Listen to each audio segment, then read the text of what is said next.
The acrid scent of ozone clung to Commander Eva Rostova's nostrils. Her helmet's internal air filter struggled, but the smell still cut through, a sharp reminder of the Cathar energy weapons that had just pulverized the last standing barricade. Dust motes, thick as fog, danced in the anemic light filtering through the shattered ceiling panels of what was once Sector 7's processing plant. Eva pressed herself against a crumbling concrete pillar, her breath coming in ragged gasps. Her rifle felt impossibly heavy in her gloved hands. Just 3 of them remained. Sergeant Miller, a grim stain against the wall 20 meters to her left, and Private First Class Jenkins, who lay motionless beside her, a ragged hole in his chest armor. Eva squeezed her eyes shut for a moment. Jenkins had volunteered for this rear guard. He knew what it meant. "Commander, they're funneling into the main access tunnel," Miller's voice crackled, hoarse with strain. 5 more seconds and they're on us." Eva risked a quick peek around the pillar. Hulking, multi-limbed Cathar warriors, their chitinous armor gleaming in the dim light, stomped forward. Their glowing energy lances hummed with hungry power. One of them, a monstrous elite with extra armaments, raised its weapon, targeting Miller. Eva's heart hammered against her ribs. Miller was exposed. He wouldn't make it. "Miller, fall back." "Now," Eva barked, her voice tight with desperation. "Negative, Commander. Someone has to hold the line." "They need more time," Miller replied, his voice calm, almost serene, despite the imminent danger. He knew. They all knew. He had a family back on the refugee transport, families he had promised to protect, even if it cost him everything. He lifted his rifle, a small, defiant gesture, and fired a burst, knowing it would do little. The elite Cathar's weapon charged, a sickly green light building at its tip. Eva saw it. She saw Miller's unyielding gaze, fixed on the approaching aliens, not a hint of fear, only a deep, abiding resolve. He was not just holding a line. He was buying a future, a few more seconds for the last shuttle to launch, a few more heartbeats for those he swore to protect. The alien weapon flared, a brilliant emerald lance of pure energy. It struck Miller square in the chest. He disintegrated into ash and smoke, a faint sizzle echoing in the now silent plant. Eva's vision blurred. A searing pain twisted in her gut, a grief too deep for words. The Cathar elite paused. Its multiple eyes scanned the empty space where Miller had been. It tilted its head, a motion of apparent confusion. Its deep guttural voice rumbled, "Unit Miller destroyed." Query: why did the unit not retreat when ordered? Data indicates lower probability of mission success for continued engagement. It defied logic. Another Cathar warrior, smaller but equally armored, responded, "Insufficient data. The species human exhibits irrational behavior patterns. We must adjust predictive models." Eva heard every word through her comms, a cold fury replacing her grief. Irrational. They called loyalty irrational. They called sacrifice illogical. This was their fundamental misunderstanding, their fatal flaw. They had no idea what they were up against. High Commander Vorlag sat on his command throne, its smooth, cool surface molding perfectly to his multi-jointed frame. The holographic display before him shimmered, showing the tactical overview of the planetary invasion. Green lights indicated Cathar control, a rapidly expanding stain across the human homeworld, Terra. Red flickered in small, stubborn pockets, the last remnants of human resistance. Vorlag's primary visual receptors narrowed, focusing on a playback loop. It showed the human unit, Miller, sacrificing itself. "Explain this anomaly, Unit 87, Vorlag rumbled, his voice a low vibration that resonated through the chamber. A smaller Cathar, Unit 87, projected its analysis. "High Commander, the human unit Miller engaged in a self-destructive action to delay our advance. It acted against optimal survival protocols and direct orders from its superior unit, Rostova. Our algorithms predicted a high probability of retreat given the overwhelming odds, Vorlag stated, his tone devoid of emotion. Their logical choice was to preserve their own existence. Why this divergence? We hypothesize it is a cultural construct, High Commander, Unit 87 responded. They call it loyalty. It appears to be an irrational emotional bond, leading individuals to prioritize the survival of others, or a group ideal, over their own. Vorlag extended a long, segmented claw, tapping the holographic display. Inefficient. Illogical. Such behavior is a weakness. It demonstrates a fundamental lack of self-preservation, which is the prime directive for all sapient life. We will exploit this vulnerability. Their loyalty will cause them to expose themselves, to make errors based on sentiment. It will hasten their demise. His orders were clear. Focus on breaking their morale, on isolating their loyal elements. He saw no threat in it, only an exploitable flaw. He did not know that Eva Rostova, still hidden, heard his words, and that his greatest mistake was dismissing the very thing that would unravel his perfect conquest. Eva Rostova, still behind the pillar, slowly, carefully, extracted the communication module from the fallen Jenkins.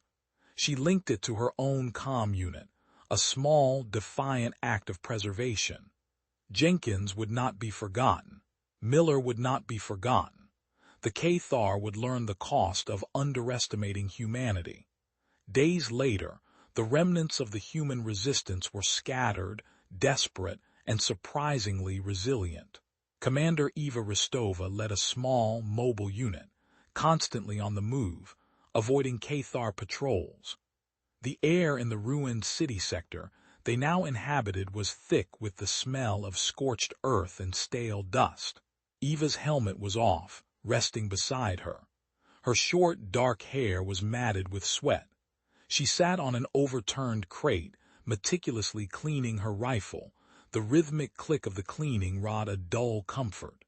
Her second-in-command, Sergeant Jack's joker, Riley, sat opposite her, polishing a worn comm badge with a greasy rag. Jax was a mountain of a man, built like a brick wall, with a perpetually disheveled beard and eyes that crinkled at the corners, even now. He had an uncanny knack for finding humor in the bleakest situations, a habit that often grated on Eva but also kept spirits from completely collapsing. "Hey, Commander," Jax drawled. "Heard the Cathar are setting up their main processing hub in the old financial district. Must be tough for them. I hear they're having trouble getting good exchange rates for conquered planets." Eva paused, a half-smile tugging at her lips despite herself. "Jax, now is not the time for bad jokes. Come on, Commander, you need to lighten up. What do you call a fake noodle?" Jax continued, ignoring her. "An impasta." A younger soldier, Private Lena Petrova, who had been nervously fiddling with her weapon, let out a startled giggle. Eva sighed, but a warmth spread through her chest. Jax had a way of cutting through the tension. He understood that sometimes a moment of laughter was as vital as a full magazine. "Report, Sergeant," Eva said, steering the conversation back to their grim reality. "Scouts confirmed Cathar patrols are tightening, Commander. The Whisper network is getting harder to use. Signal interference from their new orbital platforms. But we did get a message from Doctor Thorne. He's still holed up in the old university archives, thinks he's found something useful." Eva nodded. Dr. Thorne, an eccentric xenolinguist who looked more like a perpetually rumpled professor than a resistance fighter. But his mind was a steel trap. He had spent years studying alien civilizations, including the Cathar, before the invasion. Eva had always dismissed his theoretical musings as impractical, but now his unique knowledge might be their only edge. "And the civilian evacs?" Eva asked, her voice softening slightly. Her younger sister Anya was among them. Anya was a quiet, bookish girl, completely unsuited for this war. Eva felt a knot of dread twist in her stomach every time she thought of her. "Holding steady in the underground shelters, Commander," Jax replied, sensing her concern. "We got a resupply drop to them this morning. Not much, but enough to last another few days. Anya's doing well, actually. She's organizing the kids, running makeshift classes. Keeps their spirits up. Heard she even got a Cathar logic puzzle for the older ones. Said it was easy to solve once you ignored the obvious." Eva felt a pang of pride mixed with fear. Anya, always so quiet, showing unexpected strength. This war was changing everyone. Eva's own journey had been from strict adherence to military protocol to embracing the unpredictable human element. Miller's sacrifice, that illogical, powerful act, had chipped away at her rigid worldview. She had to trust in these irrational strengths now. Meanwhile, in the sterile, humming core of the Cathar primary command vessel orbiting Terra, High Commander Vorlag pored over the data feed. His analytical processors whirred, attempting to find a logical pattern in the human resistance. It was frustrating. Their models continued to fail. Human units, cut off from support, often fought with renewed ferocity instead of surrendering. Civilian populations, despite resource scarcity, refused to fracture into infighting. Unit 87, status report on human morale degradation, Vorlag commanded. Unit 87 projected graphs and charts. High Commander, expected degradation rates are not being met. Despite resource depletion and heavy losses, human unit cohesion remains statistically anomalous. Furthermore, an unauthorized communication network, what they call the Whisper Network, is proving difficult to neutralize. It uses highly inefficient, decentralized methods that defy our predictive interception algorithms. Vorlag's primary, visual receptors narrowed. Inefficient detail. Their communication relies on sporadic, short-range bursts, often disguised as environmental noise, 87 explained. It is almost entirely based on mutual trust between individuals. They transmit vital data but also non-essential information. Anecdotes, emotional support, what they call humor. It is illogical. It wastes bandwidth. Yet it seems to reinforce their loyalty to each other. Vorlag considered this. He had ordered propaganda broadcasts, offering incentives for human betrayal, for individuals to give up their fellow humans. Every single one had failed. In some cases, the Cathar receiving stations had been flooded with messages of defiance, often crude, always united. Their loyalty is proving more resilient than anticipated, Vorlag admitted, a rare admission of uncertainty. We must intensify psychological operations, increase resource denial. They will eventually break under logical pressure. He truly believed it. Logic, efficiency, order. These were the foundations of the Cathar Empire. Emotions were weaknesses to be purged, illogical distractions. Back on the ground, Eva made a decision. Jax, prepare a team. We're going to the university archives. Dr. Thorne might have something that can turn the tide. He spoke of an ancient Cathar protocol that could be exploited. Jax nodded, his usual grin replaced by a grim set to his jaw. Understood, Commander. We'll need to be quick. The Cathar have established energy barriers around the old university sector. Getting in and out will be like trying to sneak a sunrise past a rooster. The journey to the university archives was a tense, creeping crawl through the skeletal remains of the city. Rubble-strewn streets forced them to move on foot, their heavy boots crunching on broken glass and concrete. The air was thick with the metallic tang of ruin, and the faint, unsettling hum of distant Cathar machinery. Jax led the way, his massive frame strangely quiet as he scanned the desolate landscape. Lena Petrova, the young private, clutched her rifle tightly, her eyes wide with apprehension. She tried to keep her breathing even, but Eva could see the tremor in her hands. "Jax, remind me again," Lena whispered, her voice barely audible. "What do you call a boomerang that won't come back?" Jax turned, a faint smile touching his lips. "A stick," Lena giggled, a tiny, fragile sound in the vast silence.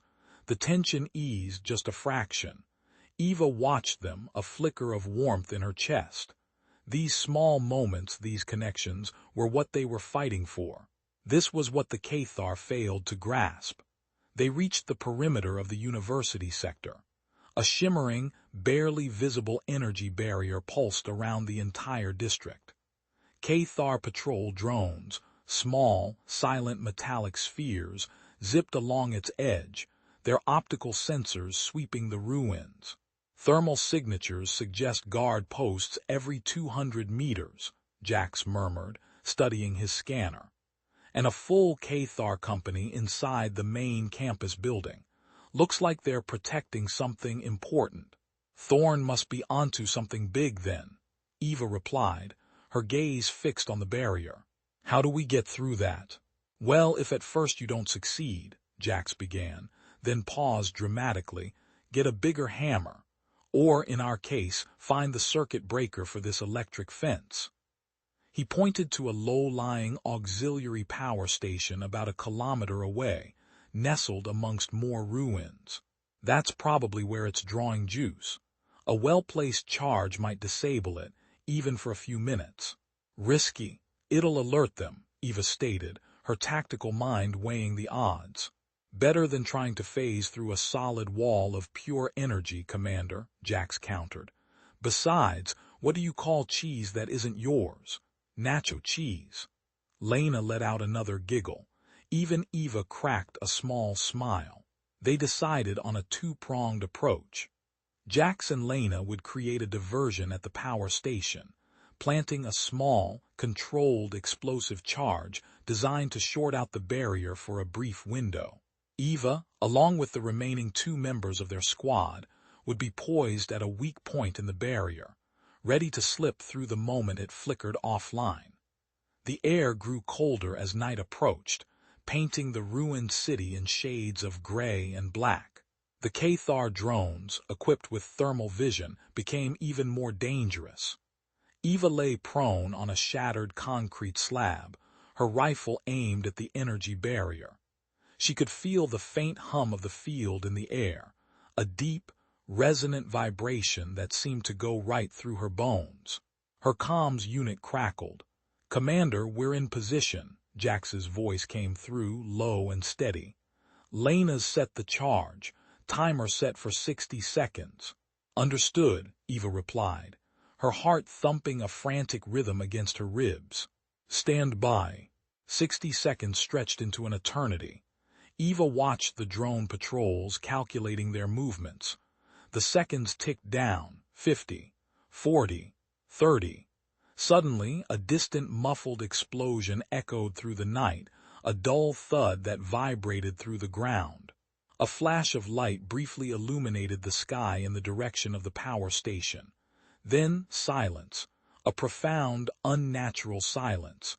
The energy barrier shimmered, then flickered and winked out of existence. "Go, go, go," Eva barked into her comms. She scrambled to her feet, her team already moving. They slipped through the now-open access point, moving fast and low, heading for the main university building. Just as they cleared the perimeter, the barrier sputtered back to life, a faint hum rising in the air once more. They had made it by seconds. "Well done, Jax," Eva whispered into her comm. "Are you two all right?" "Just fine, Commander," Jax replied, a hint of his usual jovial tone returning. "Little Lena here is a natural at setting things that go boom. What do you call a fish with no eyes?" "FSH." Eva couldn't help but shake her head, a small, genuine smile gracing her lips. He was impossible but effective. They pressed on, moving through the university campus, past shattered lecture halls and silent dormitories, until they reached the massive, imposing structure of the main archives building. Dr. Thorne was a study in controlled chaos.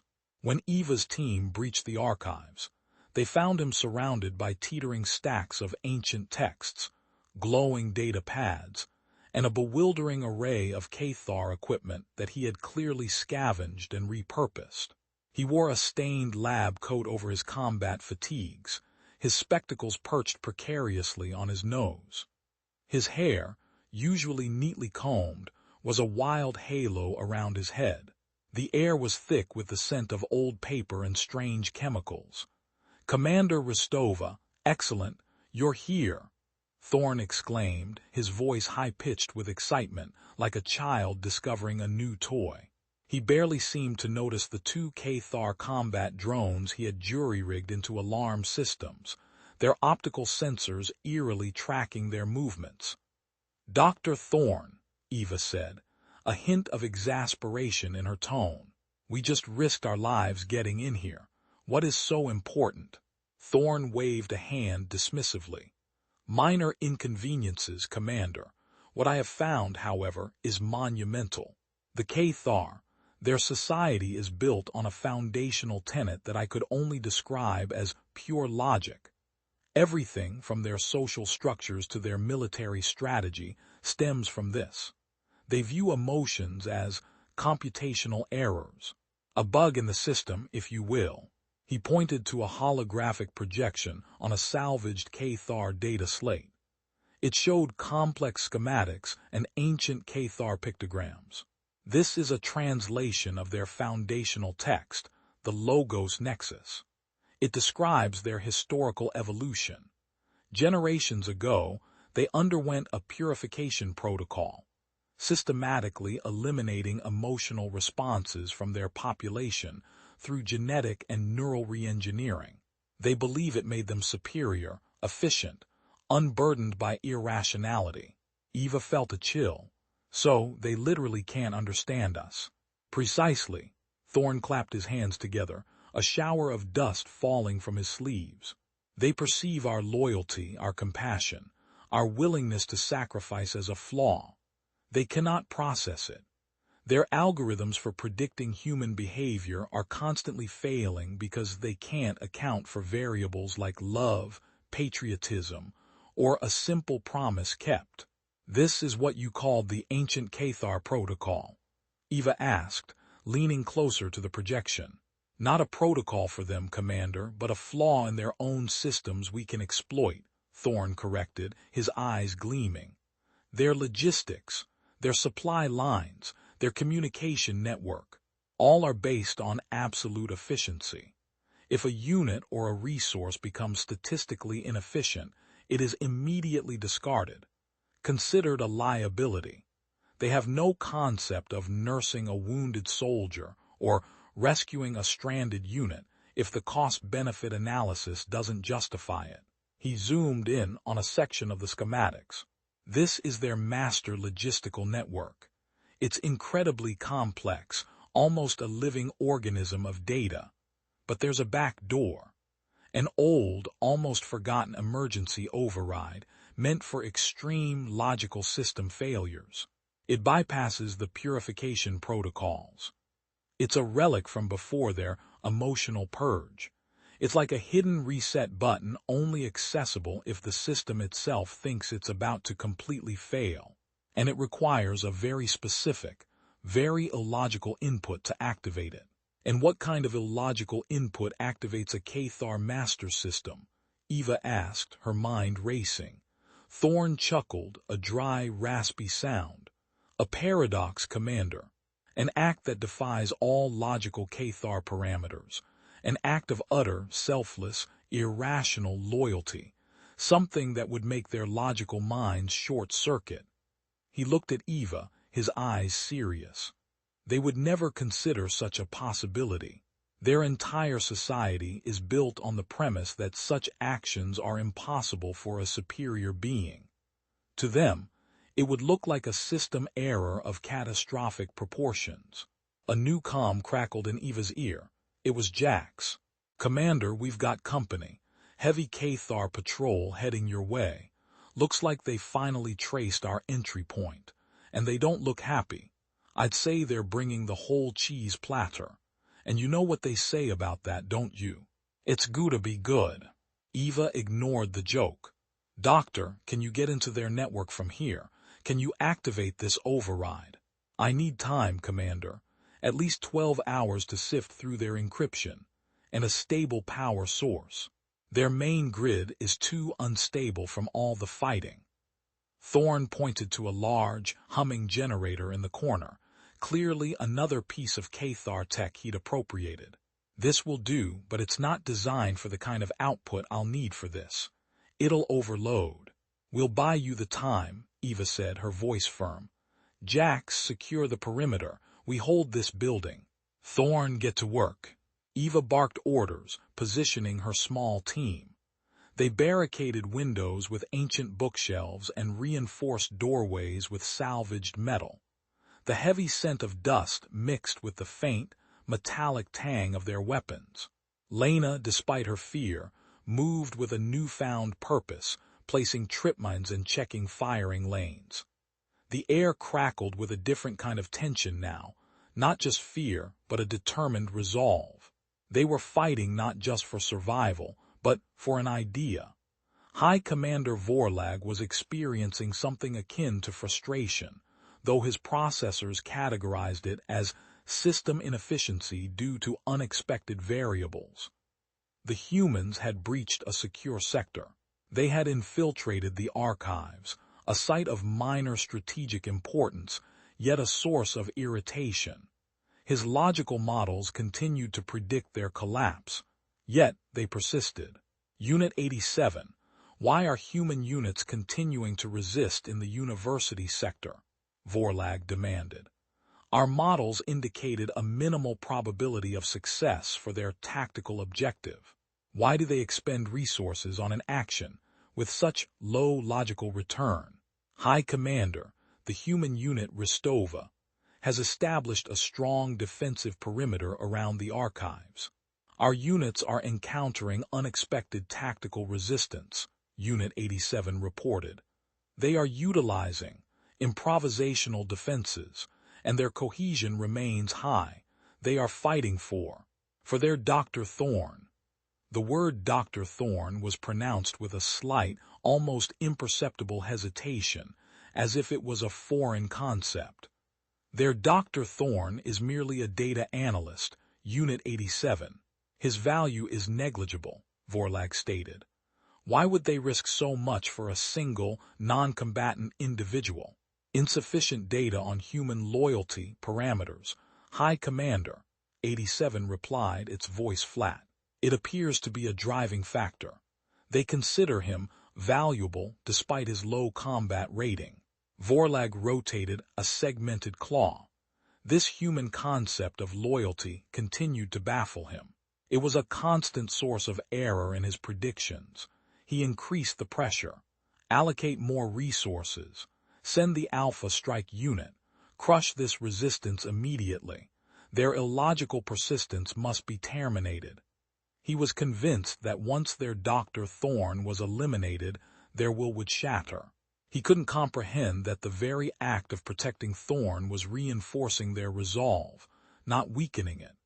Inside the archives, the battle raged. Cathar warriors, their heavy footfalls shaking the ancient building, launched wave after wave of attacks. Energy blasts singed the air and the roar of combat was deafening. Eva moved through the chaos, her movements precise and efficient, barking orders, directing fire, a beacon of calm in the storm. Jax, a living shield, held the main entrance, his heavy pulse rifle spewing a continuous stream of hot plasma.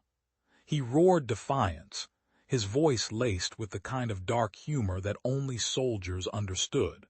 "Come on, you overgrown bugs," Jax yelled, ducking under a burst of energy fire that vaporized a bookshelf behind him. "What do you call a sad strawberry? A blueberry?" Lena, reloading quickly beside him, actually snorted a laugh, then grimaced as a Cathar grenade exploded, sending shrapnel whistling past her head.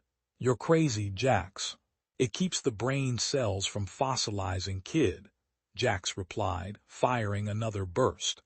"Or maybe it just helps me remember why I'm here, for my blueberry-eating friends." In the heart of the archives, Thorne worked frantically. Sweat beaded on his brow, dripping onto the salvaged Cathar console. His fingers flew across the alien interface, a flurry of precise, learned movements. The generator hummed, groaning under the strain, its internal components glowing an ominous red. Eva heard the rising whine of the generator, a sound of imminent failure. "Thorne, how much longer?" Eva yelled over the din of battle. "Almost there. Another hour, maybe less. The system is resisting. It doesn't like my illogical inputs." Thorne shouted back, his voice strained. He was pushing the Cathar network to its breaking point, forcing it to accept variables it was designed to reject. A massive Cathar elite broke through a reinforced window, its multi-jointed legs shattering the glass. It landed with a thud, its glowing energy lance sweeping the room.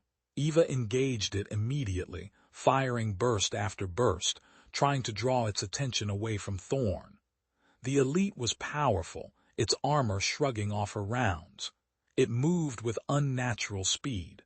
Suddenly, a Cathar comm unit dropped by a fallen warrior crackled to life near Eva. A deep, guttural voice, likely Vorlag, boomed through it. "Human unit Rostova, cease resistance. Your efforts are futile. We have assessed your Doctor Thorne. He is a non-combatant. His value is negligible. We will offer you safe passage if you surrender him." Eva didn't hesitate. She squeezed the trigger, emptying her clip into the elite. It staggered, then roared, charging her. "Never!" Eva yelled back, reloading on the move. She had risked everything for Thorne. Her team had fought and bled for him. Surrender him, the very thought was repulsive. It defied every fiber of her being, every lesson Miller's sacrifice had taught her. This was loyalty. This was humanity. "Commander," Thorne's voice suddenly pierced the air, sharp with urgency. "It's too much. The generator can't take it. It's going to blow." The humming had become a high-pitched shriek. Sparks began to fly from the Cathar generator. The air filled with the smell of burning ozone and superheated metal. "Get clear, Thorne," Eva yelled, still engaged with the elite who was slowly gaining on her. "No, not yet, I'm so close," Thorne cried, his face grim with determination. He continued typing, his fingers a blur. He was pushing the system beyond its limits, forcing it to accept the ultimate illogical input. He was running a paradox, a self-defeating logical statement, through the Cathar master network. The elite Cathar finally cornered Eva, its energy lance crackling inches from her face. She closed her eyes, bracing for the end. At that exact moment, the generator behind Thorne exploded in a blinding flash of light and a deafening roar. The force of the explosion threw Eva and the elite Cathar backward. The archives building shuddered, weakened foundations groaning. Silence descended, broken only by the crackle of burning wires and the groans of injured Cathar. Eva coughed, her lungs burning, slowly pushing herself up. She looked towards where Thorne had been. The corner was a smoking crater. Her heart plummeted. But then she saw him. Thorne, singed and disheveled but miraculously alive, was slumped against a support beam, a wide, triumphant grin on his face. In his hand he clutched the Cathar data slate. "I did it," he gasped, holding it up. "It's in. The paradox. It's live, their network. It's accepting the impossible." He pointed a shaky finger at the data slate. "Their entire logistical and command structure.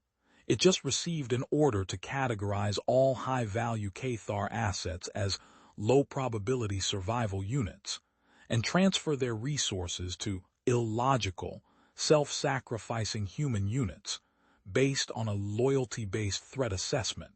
Their system is trying to process a command to help asterisk us, because our loyalty has caused a critical, unresolvable error in their logic.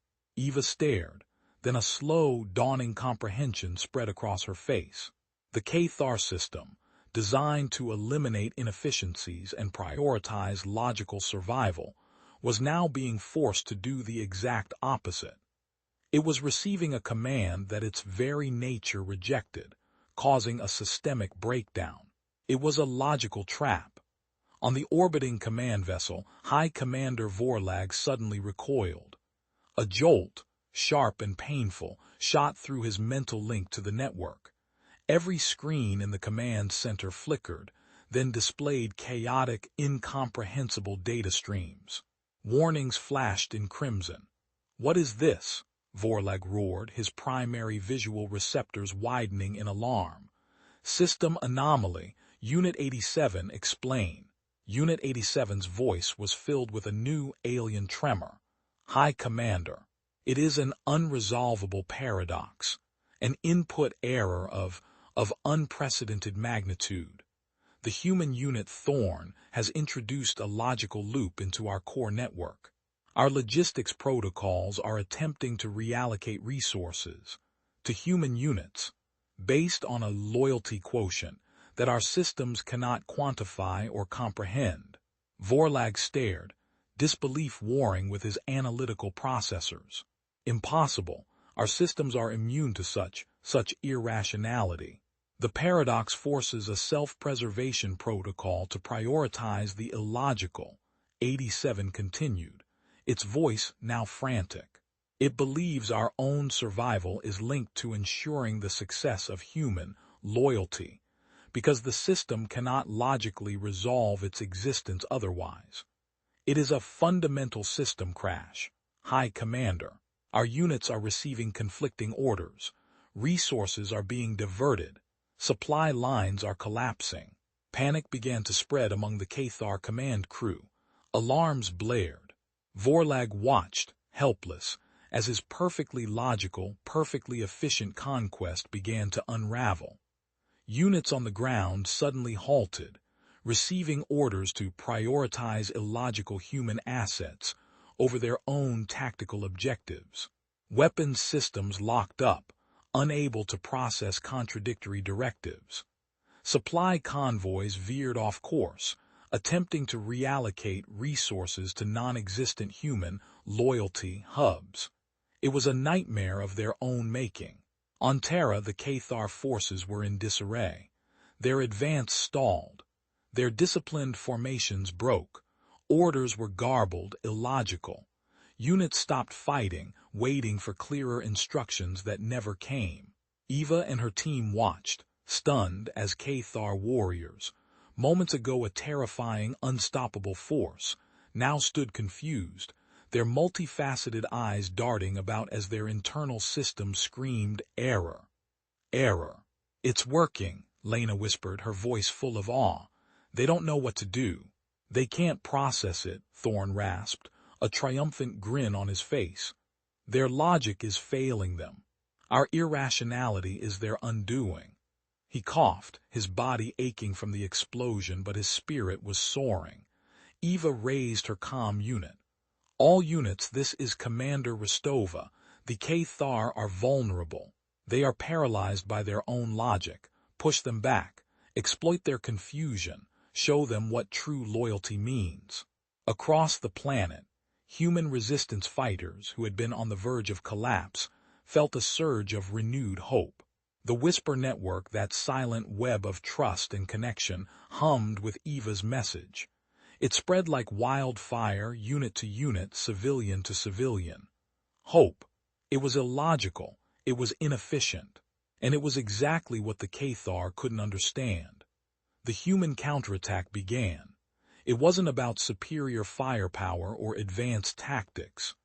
It was about relentless pressure, about unexpected acts of courage, about small teams working together, relying on each other with absolute trust.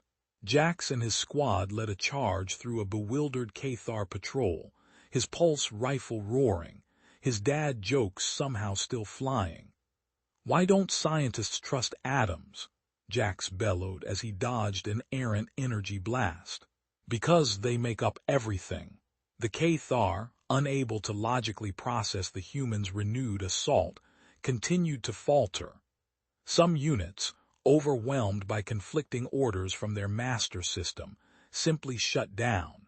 Others, following their flawed programming, began to retreat, attempting to reallocate themselves to more logically viable positions, leaving behind their equipment and sometimes their fallen comrades. They prioritized self-preservation above all else, leaving their comrades behind. A human would never. Eva watched a Cathar transport shuttle ascend, abandoning its ground troops. It was the ultimate, logical, self-preservation move for the Cathar. It was also the ultimate betrayal. The very thing they scorned in humans' loyalty was proving to be the key. Humans would die for their squad. Cathar would abandon them for a statistically higher chance of survival. Weeks later, the Cathar had retreated. Not completely, but their grand invasion had stalled, then collapsed. They had withdrawn from key systems, attempting to purge the corrupted data from their networks. Their forces were fractured, their confidence shattered. The humans, battered but victorious, began the long, slow process of rebuilding. The air was still thick with dust and the scent of ruin, but now there was a different smell too. The faint, sweet scent of growing things, of new life. Eva stood on a rebuilt balcony overlooking what was once the main city square. Now it was a bustling hub of human activity. Scavenged materials were being repurposed. Food was being distributed. Laughter echoed in the air.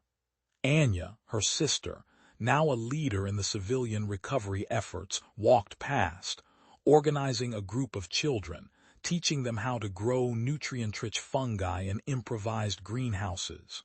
She caught Eva's eye and smiled, a genuine, hopeful smile. Eva felt a warmth spread through her, a powerful, quiet joy. Anya, the quiet one, had found her strength too. Jax sauntered up beside Eva, a mug of steaming, probably terrible coffee in his hand. His uniform was patched, his beard even more disheveled, but his eyes sparkled. "Commander, the Cathar are sending messages. Demands for our surrender. They're trying to figure out how we did it. Their logic models are still trying to process loyalty as a weapon."